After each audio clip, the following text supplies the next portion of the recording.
Hey, welcome back, Faithful Politics listeners and watchers. If you're watching our YouTube channel, I'm your political host, Will Wright, and I am joined by your faithful host, Pastor Josh Burtram. Welcome, Josh. Thank you, Will. And we're joined this week by someone I have been wanting to speak with for a very, very long time, since I first read his book, The Color of Compromise, and then read his other book, How to Fight Racism. And he's here to talk to us about another book called The Spirit of Justice. But this person is Jemar Tisby. And I'm just going to give you a quick rundown of who this person is in case you have been living under a rock. He is the founder of The Witness, a Black Christian collective, where he writes about race, religion, politics, and culture. He's also the co-host of Pass the Mic podcast. He's spoken nationwide at conferences, and his writing has been featured in a whole bunch of publications, New York Times, The Atlantic, CNN, and he was in a recent documentary about Christian nationalism as well. So welcome to the show, Jemar. Yeah, absolutely. It's really, really good to have you. So I want to start first by just asking about like why are folks like yourself and the books that you write so important to our national conversation about faith and politics today, and especially the fact that you're a Black theologian, and we just don't have enough of those, I don't think. Well, I appreciate that. Yes, I do dip into the theological register every once in a while. I did get my Master's of Divinity. Thought I was going to be a pastor, and God had other plans for me. But I do feel like some of my ministry is pastoral in a way, just beyond the church walls. I mean, to your question, gosh, we need to learn our history. We need to learn so much more of our history, especially Christians, who oftentimes really get very little or one-sided. That's really a national problem in many ways. But I have just been astounded by the real, true human stories.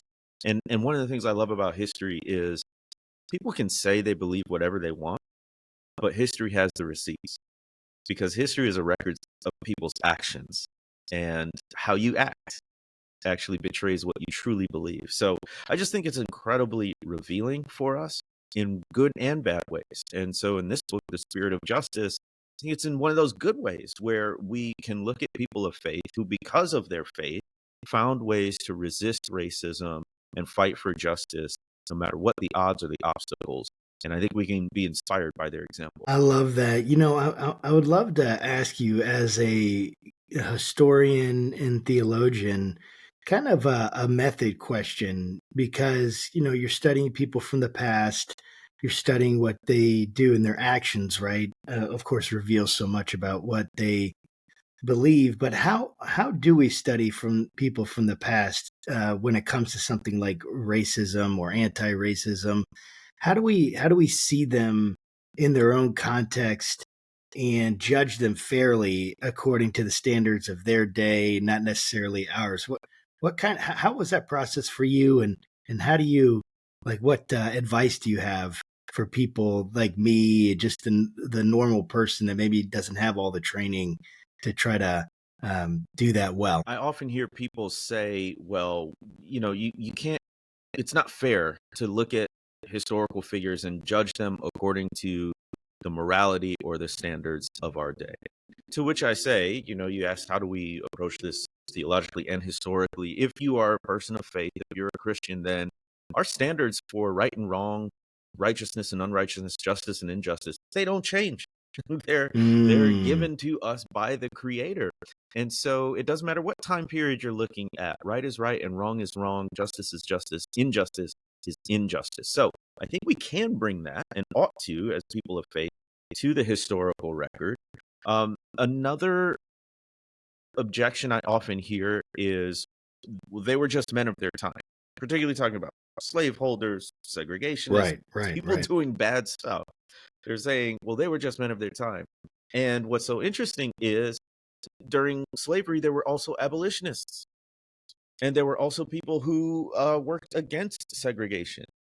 they were people of their time too. So it's not sufficient to say, well, they were just sort of in the spirit of their age. Everybody was doing it. Everybody was not doing it. And so how do you account for the people who saw in that same time period that what was happening was unjust? So those are a couple of ways that I think about it theologically and historically.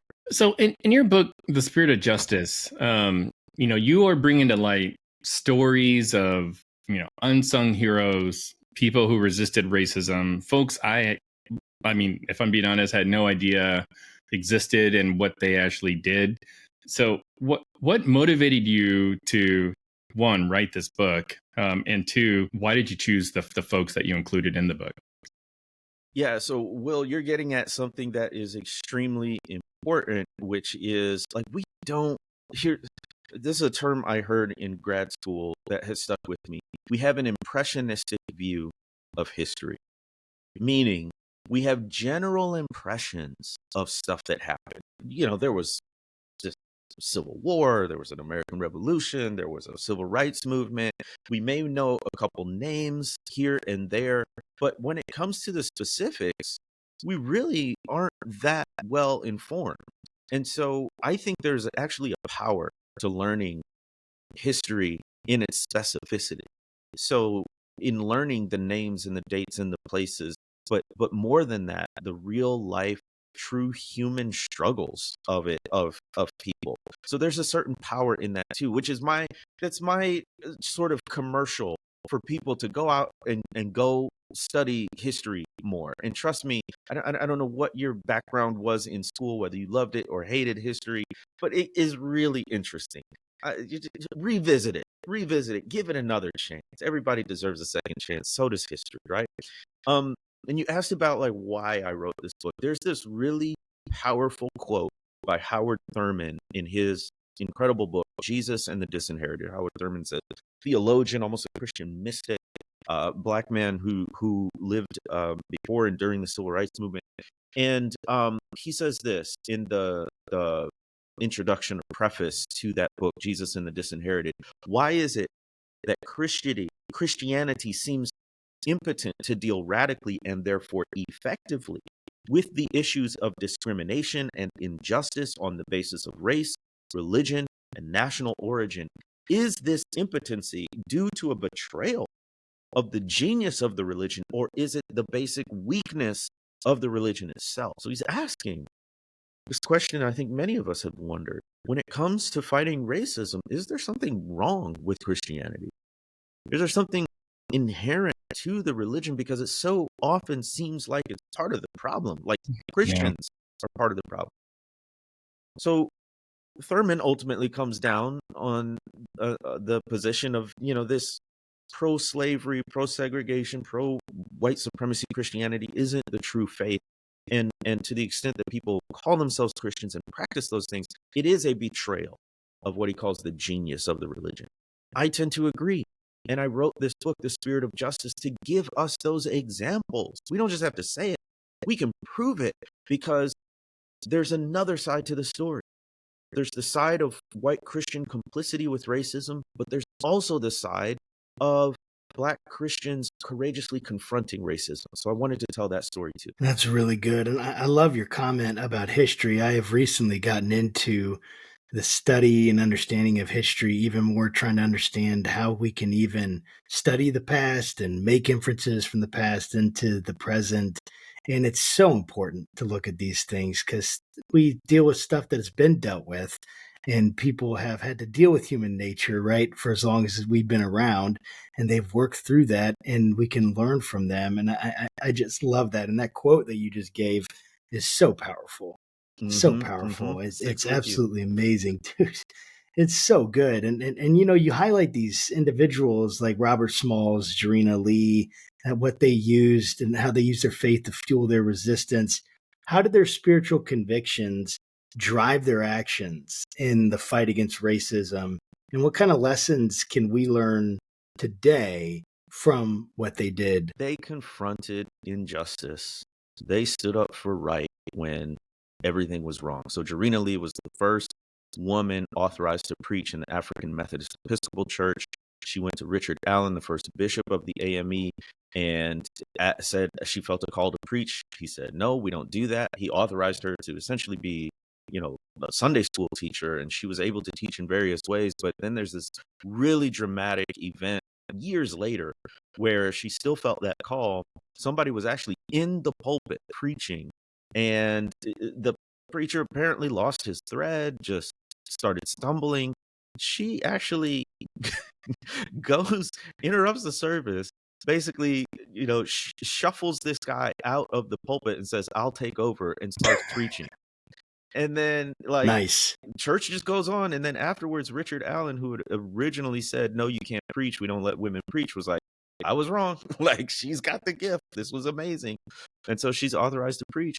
And then, since this is the Faithful Politics podcast, I think it's important to talk about people like Robert Smalls, who was born enslaved and has a life that is made for a movie. He escaped by stealing a Confederate ship that he was enslaved to work on. He noticed that the white sailors would leave the ship at night and just leave the black people who worked on the ship unattended, just trusting that they wouldn't try to run away under penalty of cruelty or death. But Robert Smalls hatches this plan, steals the ship at night, steers it through a Union blockade, which, understand, all the Union saw was a Confederate ship. So he was taking a big old risk because they could have fired on sight. But he raises the white flag. They come aboard, sees all these black people because he brings his family and other people with him.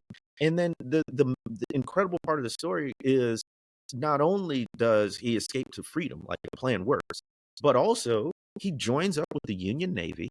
Eventually, he becomes captain of his own ship, the very same ship that he stole from the Confederates.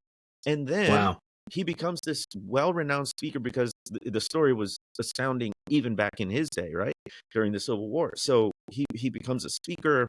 He makes this money. He buys a home. It's the very home of the person who once enslaved him. So talk about a redemption story, right? Now the enslaved has become the owner of the house. But that's not all. Robert Smalls and so many of these figures in the spirit of justice feel this burden to serve. And the way Smalls does it is he runs for government, runs for elected office, and becomes an elected official. And this horrific turn of events during the late 19th century, when white people are trying to take back the South for white supremacy, this period called redemption, they craft all these lies and rumors about him and basically say he's unfit for office and kick him out of office and all the black people. And then they usher in this period during the Jim Crow era of horrific political repression. And so you're asking, how do they actively build this? Like, they're confronting evil, they're confronting injustice, but they're also getting involved politically. And there's so many figures in this book whose work involved policy, politics, if not elected office. Robert Smalls is one great example. I feel like Robert Smalls, maybe I'm making this up, but there was a thing on Netflix with Kevin Hart, and he's like teaching his kids about like and I've seen it. Yeah. For some reason, there's this image, and I don't, is that the same? Is that the same Robert Smalls that so you know? I remember he talks about John Punch and shipping himself in a box. Yeah. I remember that. Mm-hmm. But to my recollection, it is the same Robert Smalls. Yeah. That's so wild. There's another story in your book that I thought would be interesting to have you tell us about, and it's one I think that a lot of people have heard. And what was the term you used? Impressionistic, view of history. Exactly. And I think that this will be a good one. So, like the 40 Acres and a Mule. And the in that. This is so good. Yeah. So 40 Acres and a Mule is the sort of historical landmark we have for an attempt at some sort of reparations, some sort of material compensation to recently freed black people. Many people said black people were freed from the chains of slavery, but shackled into the chains of poverty afterwards, because they emancipated all these people, but didn't give them anything. And understand, it's not really even giving. This is about justice. This is about just recompense and earnings, because fundamentally what slavery wasn't about, ew, icky black people, they got dark skin. No, that was something else that came along to support the fundamental issue, which was labor exploitation. So what slavery was about was free labor, so that the plantation owners could increase their bottom line by not paying the laborers, right? So then you get emancipation. All these black people freed at the cost of the Civil War, by the way. This doesn't just happen. Hundreds of thousands of people died in this conflagration. And then they're left penniless. So 40 acres and a mule was something that happened while the Civil War was still going on, toward the end of it. Basically, white union leaders are like, well, what do we do with all these quote unquote contraband? These were black people who escaped across union lines to freedom.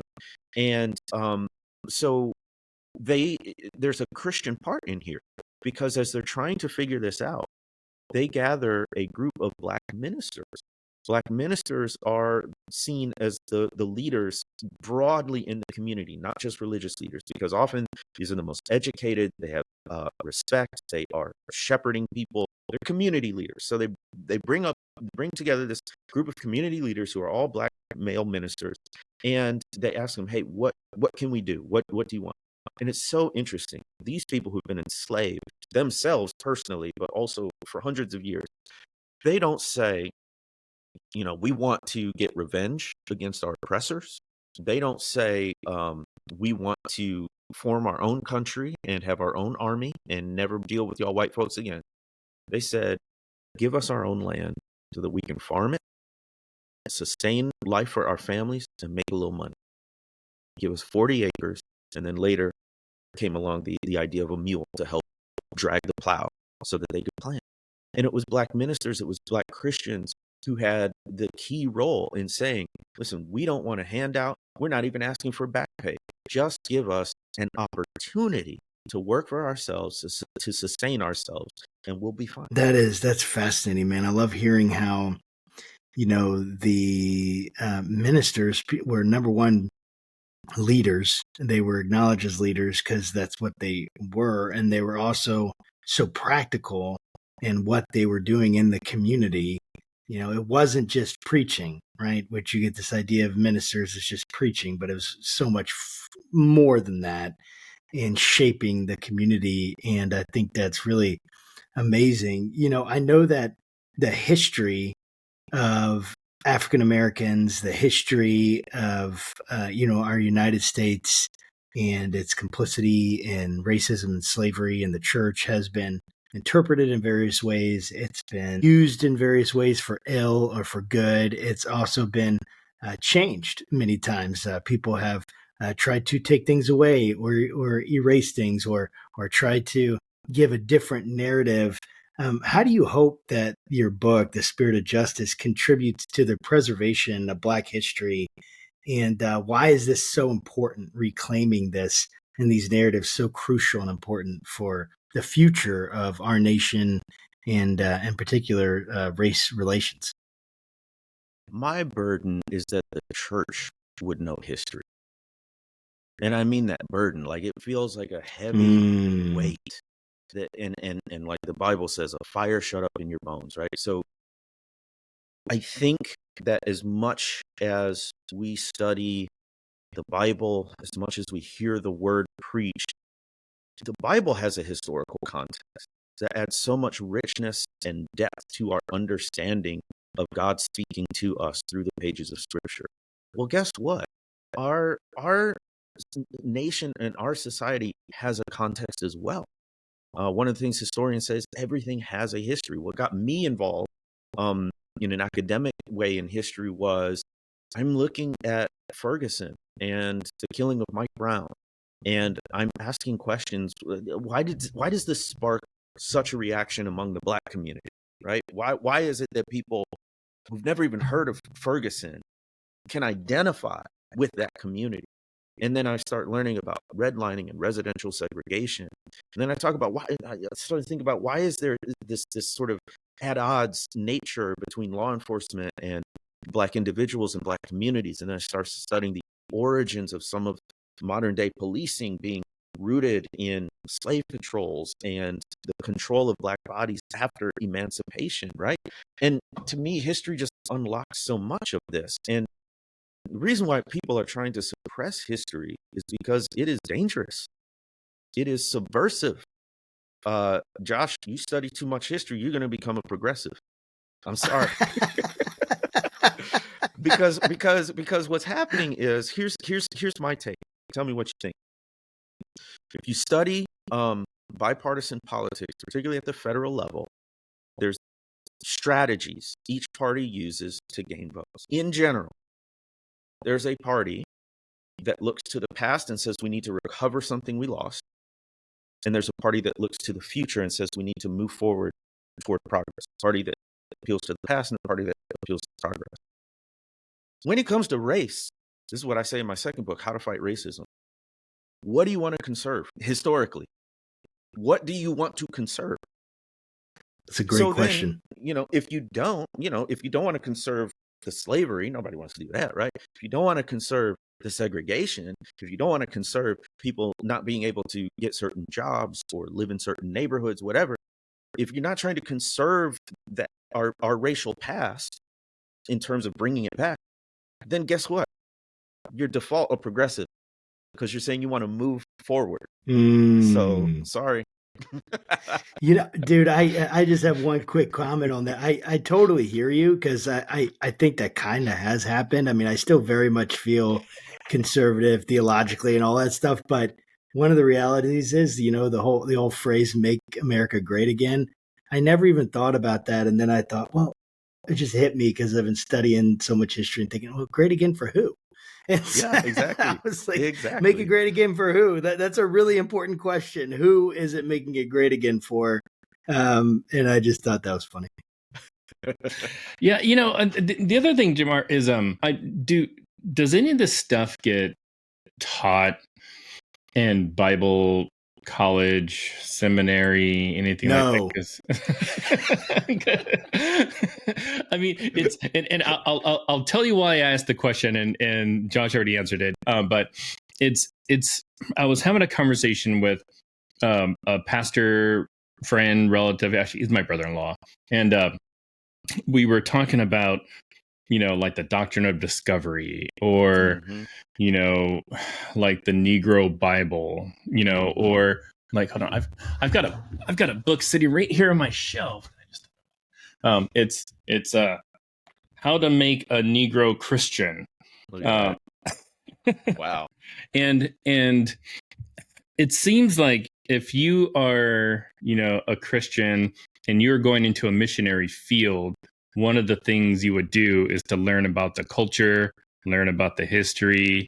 If I'm going to go be a missionary in, Pakistan, like there are some things I want to make sure I go to that country knowing, understanding culture, mannerism stuff, so, yeah. But it doesn't seem like Christians really kind of have that level of preparedness, to work just the American mission field. So I'd love to get your thoughts on that.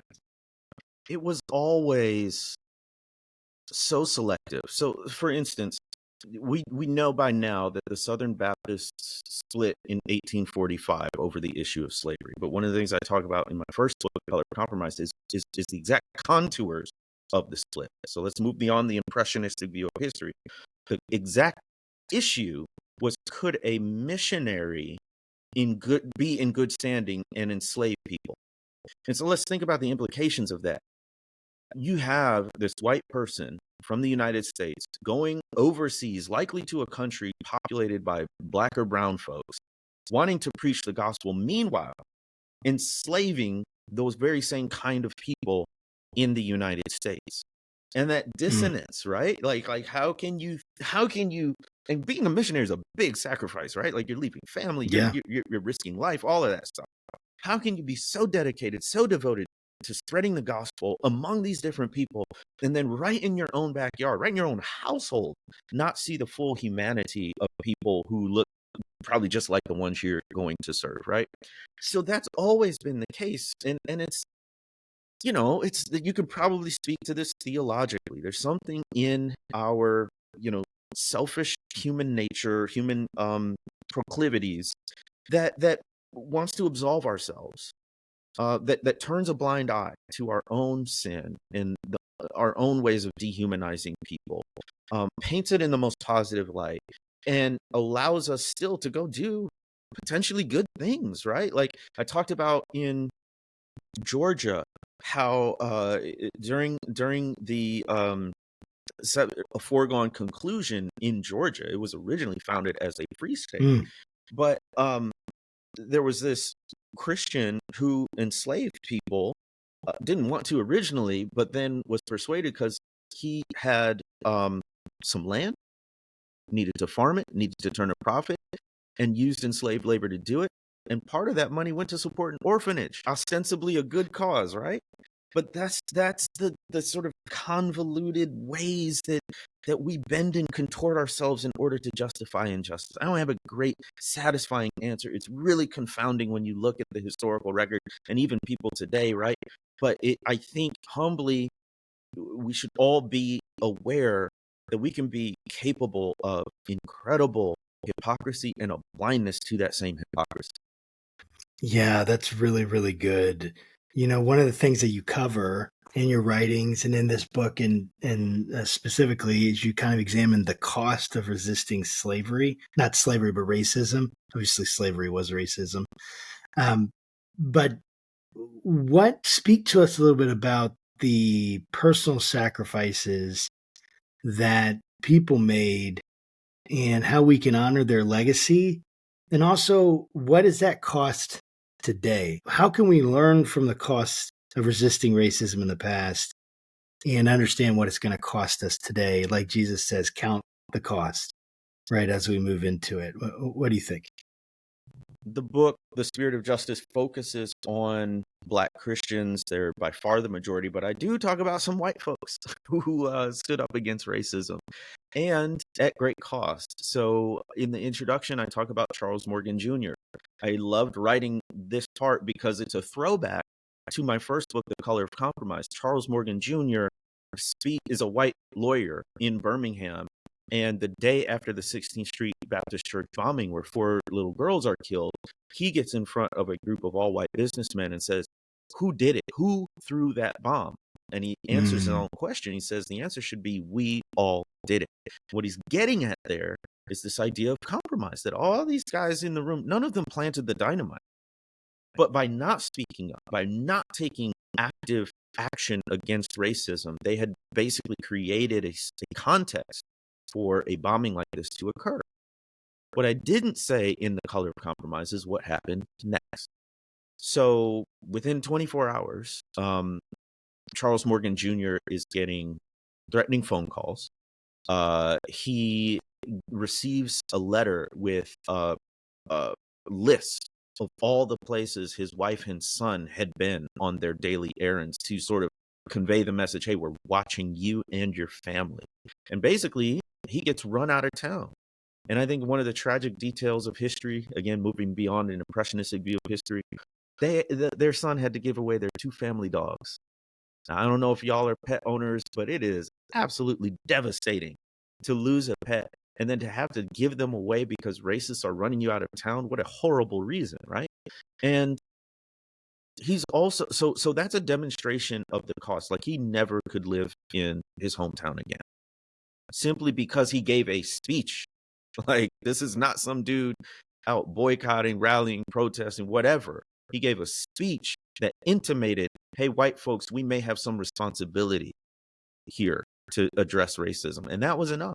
So I do think it is irresponsible for me to tell people or encourage people to get involved in the struggle for racial justice without giving them some sense of the costliness and allowing people simply to count the cost. So in this deeply researched book, you profile a lot of folks that I wish I had known about, earlier in my life, in high school and or college. But I get the sense that there were probably double the amount of people that you researched that didn't make it into the book. And I'd love to just get get a few of the folks that, unfortunately, your editor said, hey, this book is already too long and we need to cut this thing. So who are some of those people?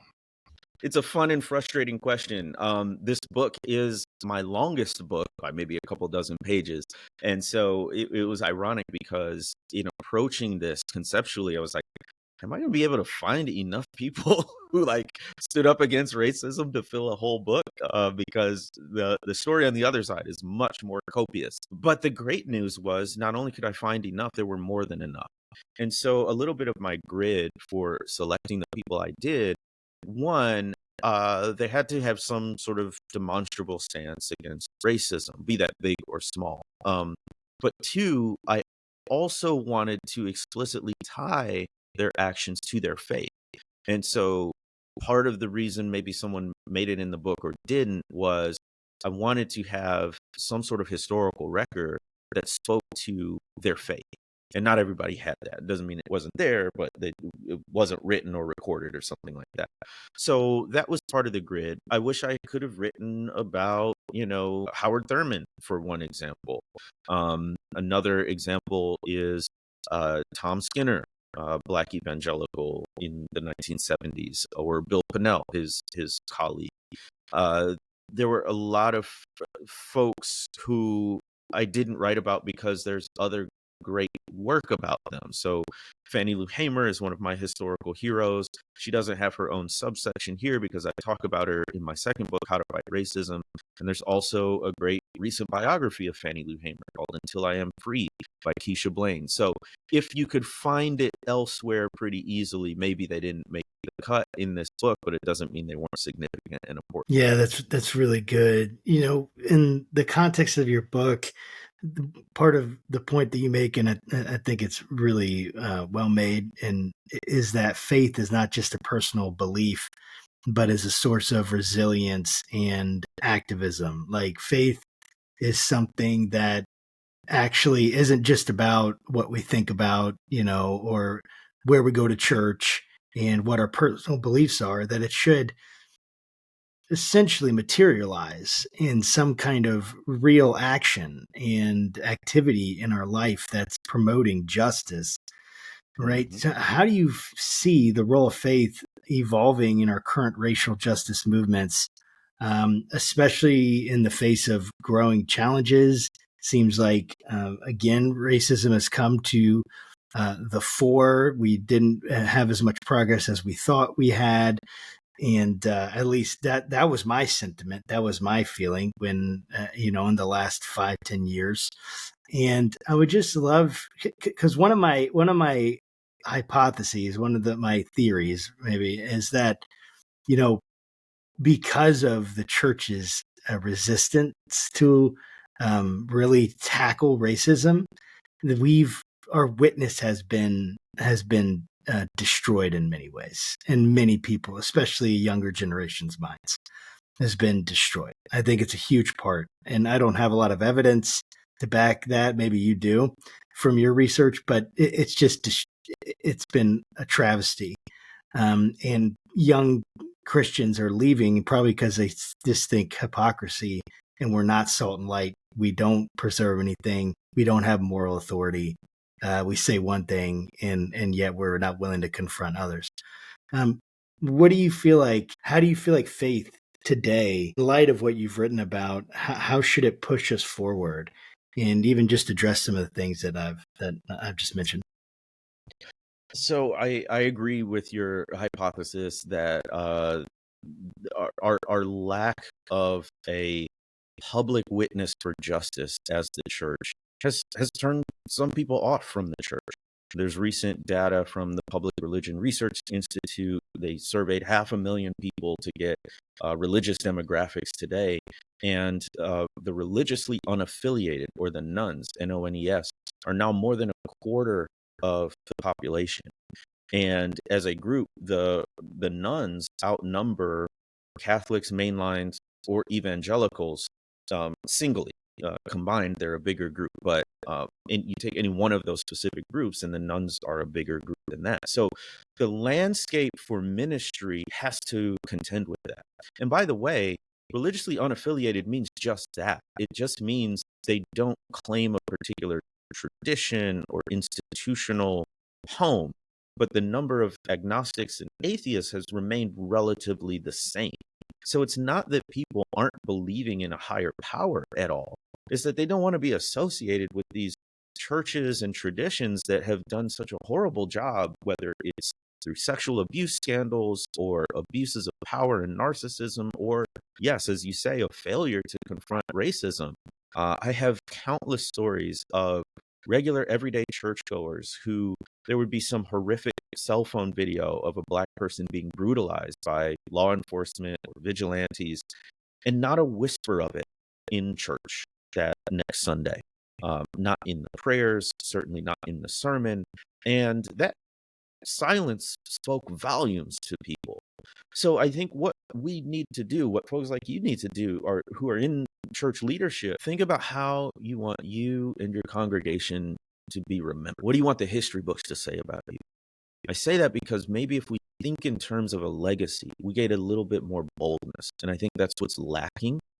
I think a lot of times in the church, we want to be in the middle so that we can speak to all people. I think there's some virtue to that. I was speaking with another pastor, and I said, maybe instead of thinking of the church as the middle, maybe the church is the meeting ground. And at that meeting ground, we can have an honest dialogue. But truly, actually, when it comes to justice, being in the middle not only doesn't help, it typically helps the oppressor, right? That's what Elie Wiesel, a Holocaust survivor, says. Neutrality never helps the oppressed, only the oppressed. And so I think church leaders should wrestle with what neutrality means in situations of injustice. I think they should wrestle with what it means to sit in the middle when there are oppressed. And by the way, people will call that woke language or critical race. The Bible uses the language of oppressed and oppressor, right? And I think we should think about this concept that I talk about a lot: justice takes sides.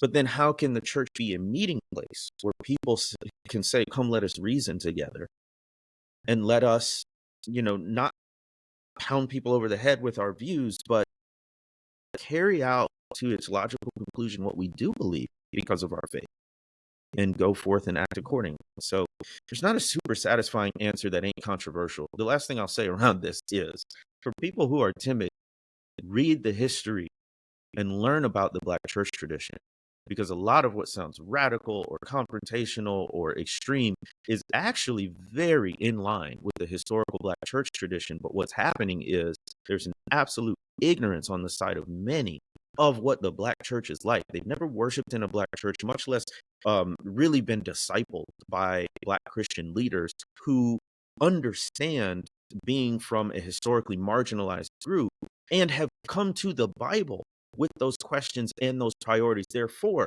the preaching is different. Therefore, the songs are different. Therefore, the topics are different and the applications are different. And if you haven't had that exposure to other Christians following Jesus out of their context, then it's going to be very hard to take a public, bold stance for justice, because you've never been exposed to it and seen how Christians can do that. Yeah, that's really, really deep. And I was thinking just about, you had mentioned the PRI survey. There's something else in that survey that I just thought was absolutely fascinating, how the decline, or the drop in affiliation was much more prevalent in like the white evangelical Protestant category versus, I mean, basically any other sort of like denomination. And it, like they're saying, it dropped maybe less than a point or something for like the Black church. And I bet we could probably do a whole episode about why that is. But but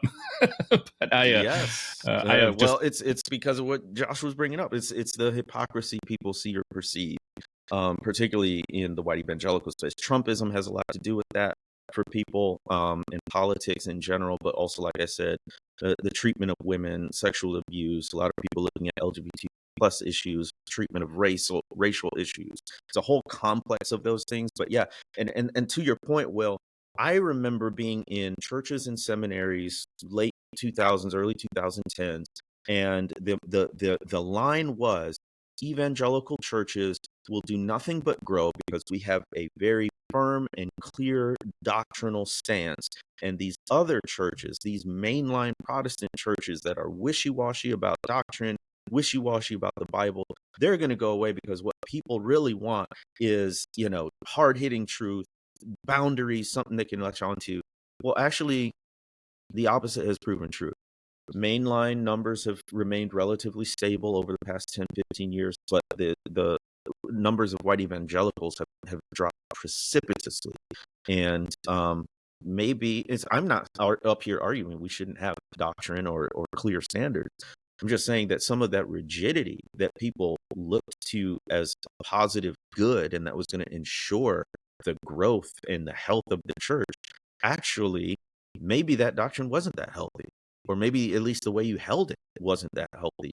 And now we're seeing it with the numbers of people walking away from these churches. Yeah. So my last question for you, we've talked about the past, spirit of justice. We're in 2024. There's an election coming up. I know there's a movement that you're a part of, Evangelicals for Harris. Like, are we at a moment in history where potentially we could see sort of, I don't know what the right word is, like a rise and, evangelicals kind of going back to their roots to kind of push for some of this social change, making sure that people are being seen just like Jesus sees folks? What's revolutionary potentially about this moment is white folks changing their political allegiances. When you think of evangelicals, you think of white, and that has been coded as white since at least the post-World War II era. And there's an argument to be made, and some historians are beginning to make it, that evangelicalism, as we now know it, is more of a socio-political movement than a theological, ecclesiastical one. So with Evangelicals for Harris, I introduced myself by saying I'm a Christian for democracy.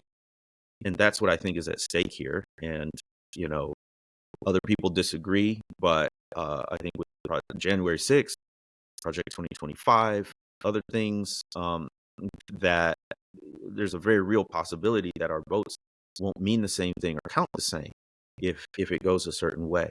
So I said I'm a Christian for democracy. And we caught holy heck for being on that Zoom call.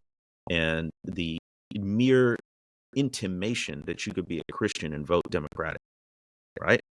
Because, at least since the rise of the moral majority and the religious right in the late 70s, people have been discipled for decades to say the only true Christian way to vote is Republican. And now you're coming and saying, not only are you not going to vote Republican, you're not voting third party or abstaining, you're voting for a Democrat. Not only are you voting for a Democrat, you're voting for a person of color. Not only are you voting for a person of color, you're voting for a woman.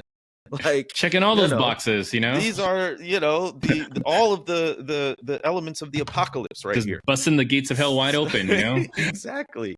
The four horsemen, what's really happening, exactly.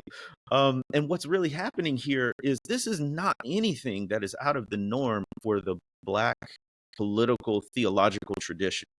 As I said, there's people like Robert Smalls. There's people like Shirley Chisholm who paved the way for Kamala Harris, because Chisholm back in 1972 declared her candidacy for the Republican nomination or the Democratic nomination for president as a Black woman and a staunch Christian, right? So there's all these folks saying you can't be Christian and vote Democratic. I was like, well, what about all the Black Christians? Because Black people overwhelmingly vote Democratic and are one of the most religious demographics in the country, mostly Christian.